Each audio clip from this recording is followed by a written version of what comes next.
what runs our world? What is the central driving force in our conflicted and broken world? Some might say money. Some might say power. Some would say technology, others politics, perhaps royalty, the Church, the Vatican, secret societies, Davos. In truth, it is all of these, and yet none of these. Each of these outer movements has a common root, a common energy which gives birth to these movements, a shared source. That movement is human thinking, and we all engage within this movement. Human thought is the source of all human activity, and this is an area we have been educated into, but not educated to understand. We were educated into what to think, what to believe, what to follow, but never how to think. And we now carry divided conceptual educated outlooks about our lives and the lives of others, but no innate understanding as to how our inner structure of thoughts and images, memories, pleasures, fears, desires and time actually functions. What is human thought? How many of us have asked this question and pursued an answer through our own diligent observations? We think from morning to night, and through the night we have a vague feeling that thought comes from us, is our inner activity, but we do not understand, and we cannot stop this inner movement of continual flow. Human thought is movement within human memory. It really is that simple. And as human thought is basis, fundamental to all human actions, human memory is what is in charge of our world. We operate within our lives and within our larger arrangement of society from the past. In society, we continue our religions from the past. Educated into us as children, we are the continuity of this. Royal families, people gifted golden thrones to sit on, is a movement of the past. In Britain, this historical past-driven and therefore memorial movement has been there for over 1,000 years. We find security in building from the past and continue that building along the same limited lines into a conceptual future. We seek security in continuing and building upon that which came before. This is kind of obvious if you stop to look at it. And so we have given birth to banking, to royalty, to the Vatican, to nations, to religions, to ideologies long-standing, to political views, to massive corporations, to billionaires, and we continue them all, each human being carrying his selected, educated, programmed, conceptual historical patterns, in contradiction and opposition, and therefore in a conflicted state against others, doing exactly the same, but steeped in different ideological learned and limited patterns. These inner divisions between us are what lead us to war. The cause of all of our global problems is the talking self you hear inside, educated to find security in divisive continuing conceptual patterns, which naturally conflict with others, doing the same, exactly the same, but finding security within alternative, educated patterns. There is danger here, great danger for all of humanity, because our inner learned automatic patterns of thinking are the movements which divide us as people, and we spend so much energy now in battle, in defense and in attack, all of which would be totally unnecessary were we not all seeing the world through our educated, conditioned brain cells, through our continuous engagement inwardly with memory. The human past, which is memory, is destroying the quality of the human present. The past is over and dead, but not inside of us. The present moment belongs to life. And so, if you follow this, you will inevitably begin to see that the source of this world's problems lies in what we are psychologically. Divided as we are, seeking security in historical educated conceptual divisions. Our pasts have divided us, and the current movement of our past is found in this very moment, within the movement of continual thinking, which is experience-based knowledge held within the brain cells of every human being. This may sound depressing, that we are all of us responsible for the current corruption of our world. And on one level it certainly is. But looked at from another direction, this potentially fatal position becomes an enlightenment. If our processes of thought are what are at root of the destructive movements in our world, we can come to bring change to the activities within our minds. And if we can do so, then our world will follow suit. This realization brings potential for a true reset. The human mind we now occupy is the past, educated into us as children, limited, divisive, conflicted, time-based and illusory. This is the mind which has built our world, obviously. Therefore, the mind has no place in attempting to change a single thing. It is corrupted, fragmented, divisive, fearful, seeking pleasure, suffering and in pain. Constantly seeking pleasure is a distraction to the total futility of living life this way. This mind, obviously, is incapable of building anything. It is a confused and divided competitive self-seeking mind. And so naturally, it has built a confused, divided, self-seeking and competitive world. It is self-interested, and so has built a self-interested structure to society. It seeks its own success in its own conceptual isolated future, and so has built a structure of society which comes to naturally ignore the problems of this day in favour of building a better conceptual future. And this is instantly recognisable as the root movement of our Great Reset.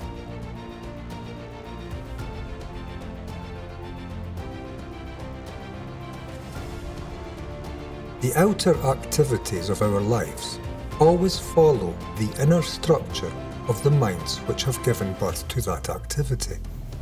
We live in a broken world, because the broken world we live in is a reflection of the broken minds we carry. If our world truly is ever to find its feet again, if the world of humanity is ever to come to intelligence, it will not be through any 10-year plans instigated by thought, which is the human movement which has led us all here to this undesirable conflicted point. It must be another kind of mind. A self-interested mind, a mind seeking success, builds a self-interested world. And both live in the suffering isolation which self-interest inevitably brings to life. To come to a better world, we need to find a way to lose our self-interest, because a self-interested mind has no interest in the lives of any other. In fact, others are seen as competition. A selfless mind is the only thing ever in a position to build a better world. Does anyone have such a mind? A mind without inner self? A selfless mind has no distortion present which self-interest inevitably brings when looking at the world, and so can act freely, freed from self-interest, therefore in a position to respond holistically and totally, energetically, without constraint to the resolution of any problem.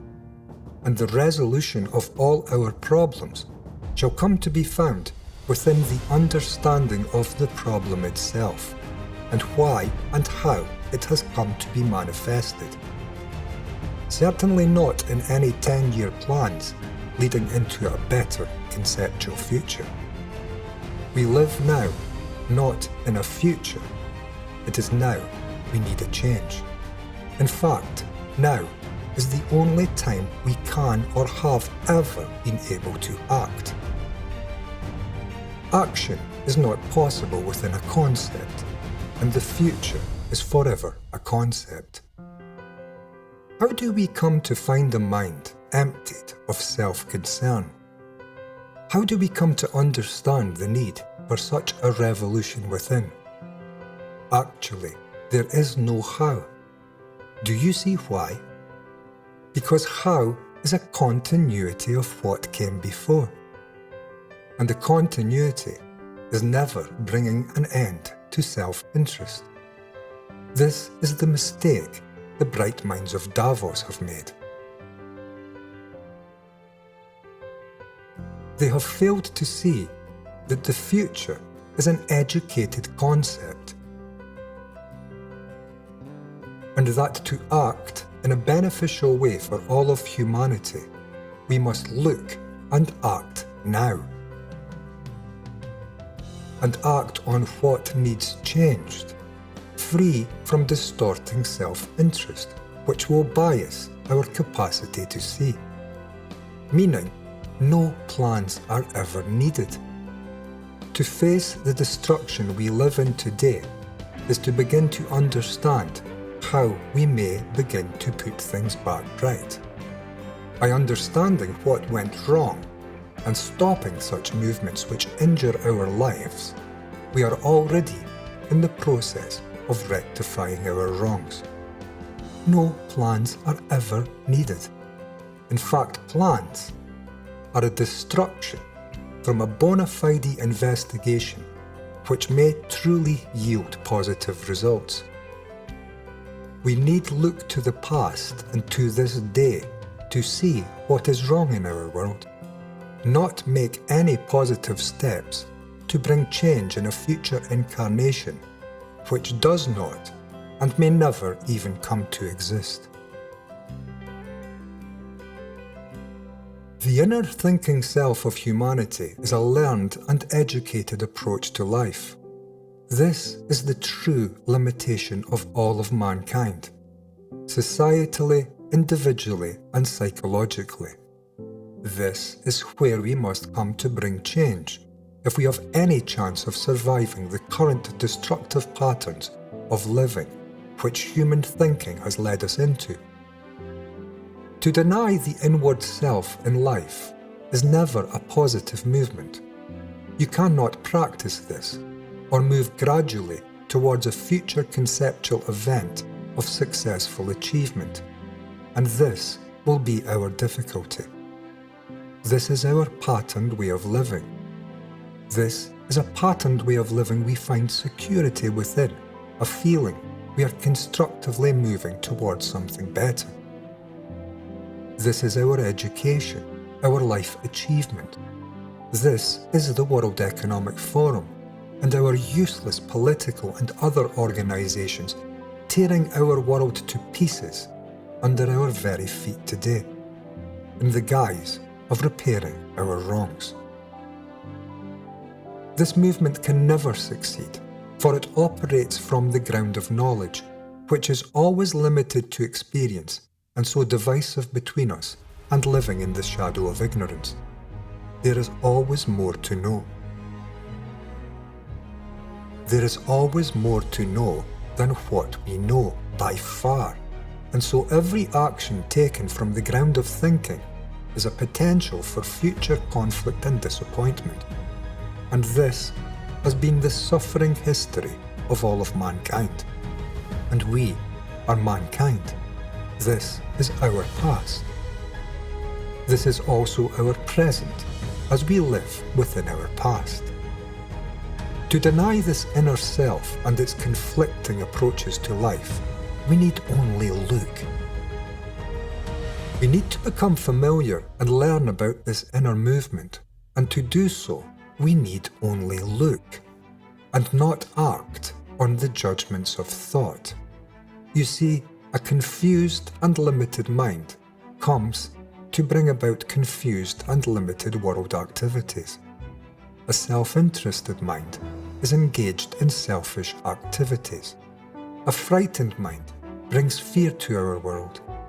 Any action we take from thought is a continuity of our past, and a continuity of a very destructive movement to all of our lives collectively. A divisive movement, a movement of self-interest, a movement over time. This is what needs to change, and the change demands an ending to what came before. Otherwise, there has been no change at all, only a modified continuity. Once more, this is Davos, and this is the approach you have today for your life. Can you deny this inward movement of thought, ever seeking conclusion in a conceptual future state? Can you end fear?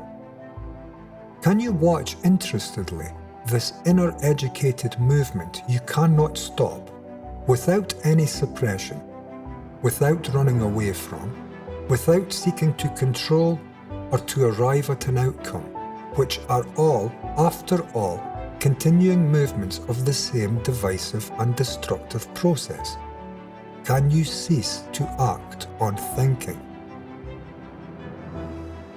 Can you begin to awaken your mind to sight?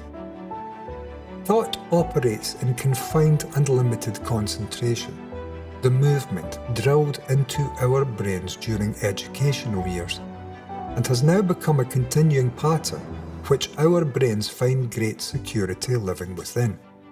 Life demands awareness. Seeing and so understanding the intricate movements of our inner natures is the only activity which will come to release us from our inner self-projected prison cells, educated prison cells. Seeing is choiceless. One simply looks. And in looking directly, without any self-seeking time-based purpose, what is being seen reveals itself in totality. And this may be the beginning of a new mind. A mind of understanding, released from long-standing insistences that it must belong to a set of educated and conditioned approaches to life. Arab, Christian, Jew, Israeli, Palestinian, American, Brit.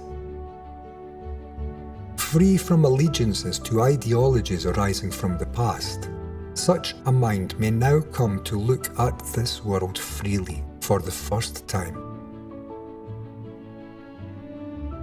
Without the distortions which thought inevitably brings to an otherwise crystal clear view of what is being seen.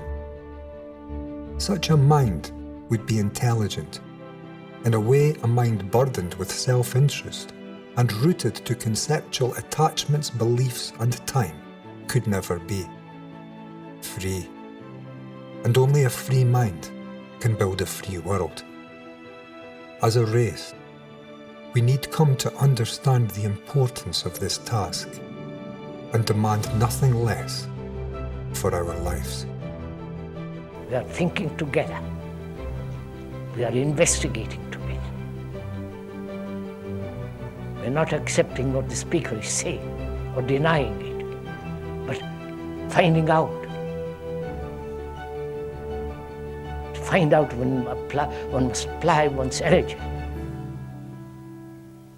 If one is satisfied with the world because you have money, you've got a car, a nice wife or a husband, and everything is satisfactory, then you're just a non-existent human being. It's a man who observes, who realizes what the world is, and he is the world, but the world is not different from him. He has created that world, he has created that society, he has created the religions with their dogmas, rituals, with their separatisms, with their factions, with their innumerable dogmas and beliefs. Human beings have created it. Is that what is preventing us? Because you believe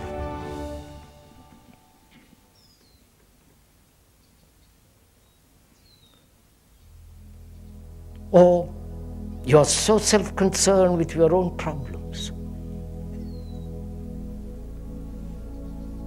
sexual, fears, anxiety, loneliness, wanting to fulfill, wanting to identify with something or other. Is that what is preventing a human being from being good? Please, with this not rhetoric, this is where we're asking something very, very, very serious. If they are preventing, then they have no value. You will naturally put all that aside.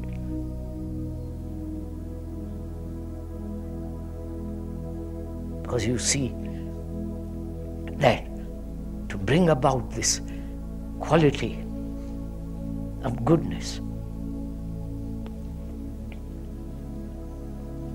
any pressure from any direction, your own belief, your own principles, your own ideals, utterly prevent that goodness from being, then you will, if you see that, you will naturally put it aside without any equivocation, any conflict, because that's stupid. So we're asking, is this what is preventing you? Human beings right throughout the world. It isn't only in America, in this country, that there is this great chaos, disorder, the danger to life. It is in Europe, in India, everywhere, this spreading more and more and more.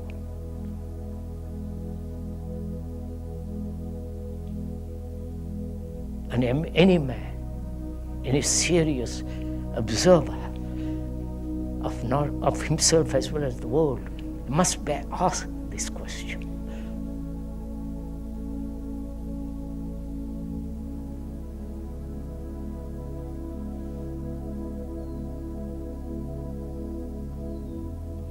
You see, sirs, the scientists,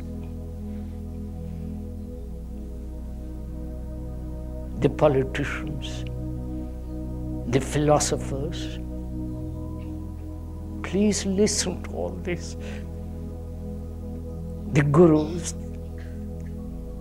whether they come from India or from Tibet or from your own country,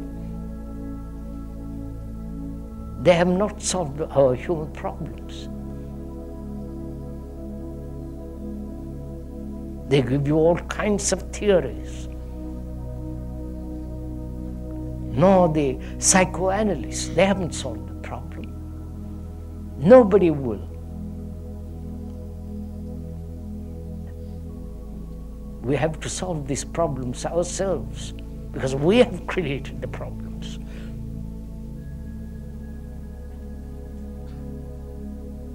And we are, unfortunately, unwilling to look at our own problems.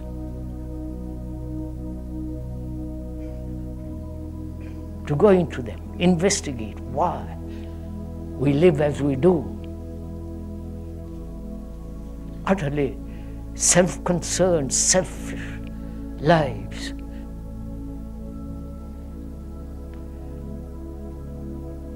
So we are asking, why do we human beings live the way we are living?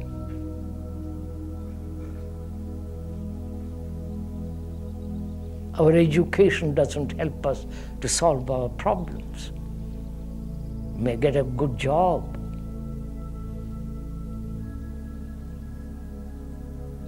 You may call yourself a doctor, PhD, and so on, so on. But your own life, their own lives doesn't. Our lives are not changed by them.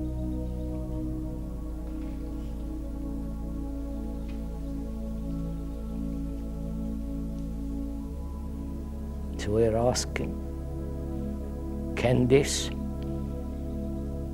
goodness, with its beauty, with its holiness, that word means that, can we live that way? And if we cannot, then we will accept this increasing danger of chaos to our own lives, to our children's lives, and so on, down the line.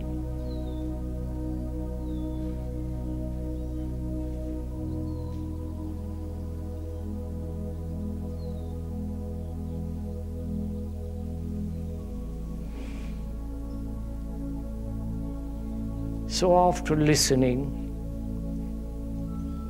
are we thinking together? Are we seeing the same thing, you and I together? The same thing.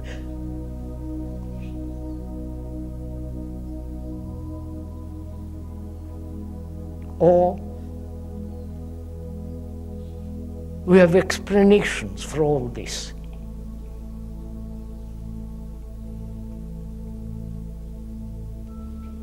Or we say, well, somebody else is going to alter our lives. An external force, external agency, God, ideas, principles. Are they going to change our lives? So far they have not, and they never will, because ideals, concepts, images, all those are self-created, created by human beings, out of their own confusion, out of their own misery, out of their own ugliness, confusion. So you see, we are deceiving ourselves all the time.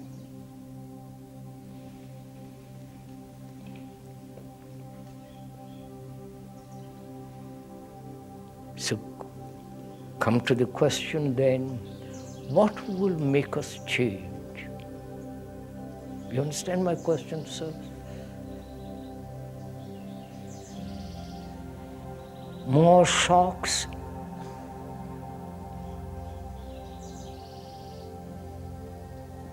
More catastrophes? Different forms of governments? Different images,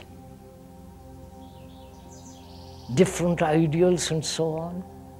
You have had varieties of these, and yet we are not changed.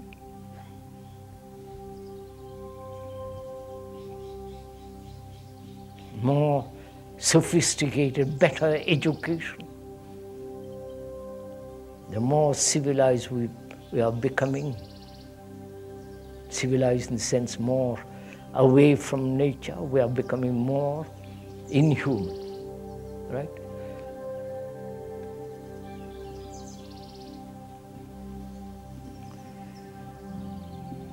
So what shall we do?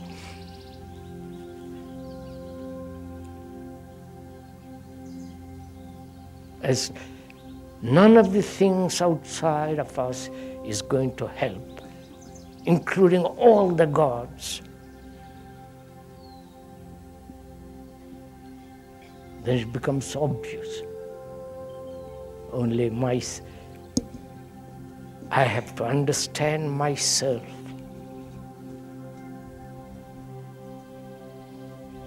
I have to see what I am and change myself radically. Then goodness comes out of that. Then one can create a good society. So are we willing to go into this question, to know oneself?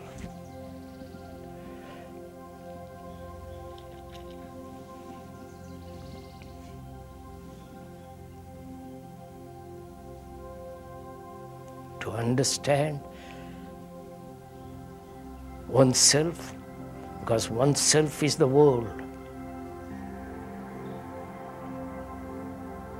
You understand, sirs? Human beings, whatever their color, their religion, their nationality, their beliefs, human beings right throughout the world psychologically, inwardly suffer. They go through great anxieties, great loneliness, extraordinary sense of despair, depression, a sense of meaninglessness of living the way we do. Right through the world, psychologically, they are similar to each one of us. That's a reality, that is truth, that's an actuality. So you are the world psychologically, and the world is you.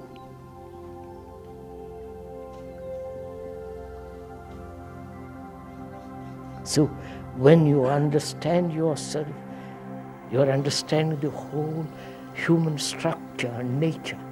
It's not mere selfish investigation. Because when you understand yourself, you go beyond yourself. There's a different dimension comes into being.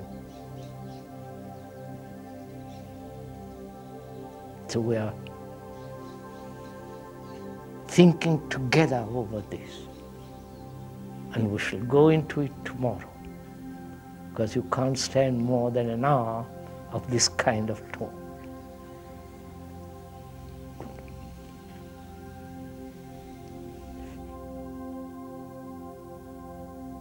May I get up and go now?